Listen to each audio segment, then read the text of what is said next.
Did any of you know that being helpful and generous and even accommodating can be learned at a significantly young age?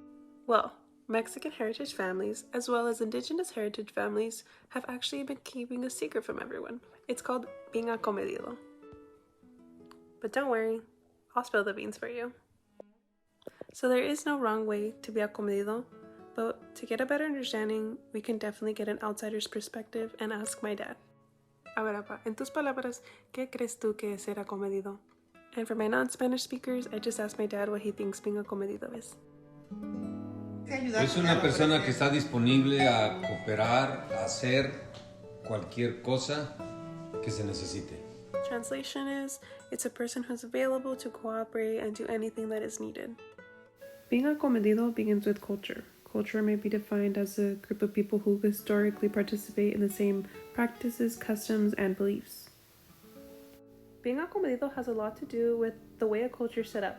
For example, in a Western-based society, you have independence, where being your own person who looks out for yourself is highly valued. In an interdependent society, like in Japanese culture, you value the community goal and contributing back to the family. Now, in interdependent with autonomy, you get the freedom from independence and the community coordination as well from interdependence. I think that's the best of both worlds.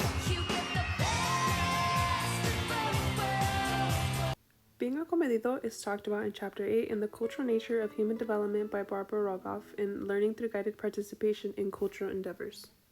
This chapter talks about the trust families in these communities have in their children when it comes down to family endeavors. The firm belief that children learn through action, participation, and attention leads to being helpful with initiative. Being acomedido is an organic action. It is branched off of LOFI.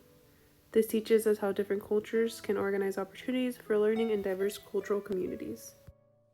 And the last example that I can provide to show that being acomedido is a part of Mexican heritage is one of my own. When I was younger, I would always watch my mom decorate cakes, hoping she would ask me to help her. One day, I noticed she couldn't pipe the frosting anymore due to her arthritis. I happily decided to take over for her in order to give her a rest. This is what being acomedido is. It was the organic feeling of wanting to help, with no personal gain, just the feeling of contributing back to my family.